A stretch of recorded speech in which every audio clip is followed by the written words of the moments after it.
Hi అండి. Welcome to our channel. ఏంటి మళ్ళీ క్యాబ్‌లో ఉన్నాను అనుకుంటున్నారా? ఢిల్లీలో one of the most famous place ఏదైనా ఉందంటే అది ఇండియా గేటే కదా! ఎవ్వరొచ్చినా అక్కడికెళ్ళకుండా ఉంటారా చెప్పండి?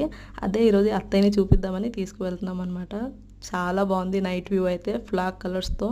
నేను ఫస్ట్ టైమ్ నైట్ టైమ్ వెళ్ళాననమాట. అది చూసి అత్తయ్య చాలా ఎక్సైటెడ్ అయ్యారు. ఆళ్ళ అబ్బాయి కొంచెం కొంచెం ఫోటోలు తీసాడనమాట. ఎందుకంటే అక్కడ ప్రొఫెషనల్ కెమెరాస్ ఉన్నాయి గానీ, ఇండియా గేట్ దగ్గరలో ఎలౌ లేదనమాట.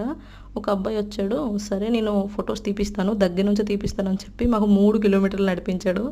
అదే మాట్లాడుకొని నవ్వుకుంటున్నాం అనమాట. మేము వద్దు అన్నా మన వదలలేదనమాట. సో, కొంచెం రోడ్‌కి ఇటువైపు వచ్చి ఫోటోలు తీపించుకున్నాము. తీపించుకొని చెక్ చేసుకున్నాము ఏమేమి కావాలని. సో, 20 రూపీస్ తీసుకున్నారు ఈచ్ ఫోటోకి. అది ఎన్ని కావాలో సెండ్ చేయించుకొని మొబైల్‌కి. దాని తర్వాత కొంచెం పానీపూరి, పాపడి చాట్, కుల్ఫీ తినుకుంటూ ఇంకొకసారి అయితే ఇండియా గేట్ చూద్దామని ఇంకొకసారి టర్న్ వేసుకొని సెకండ్ ఐస్ క్రీమ్ తింటూ ఎంజాయ్ చేస్తూ ఇంటికైతే రిటర్న్ అయిపోయాం. మీకు గాని షార్ట్ నచ్చితే లైక్ చేయండి.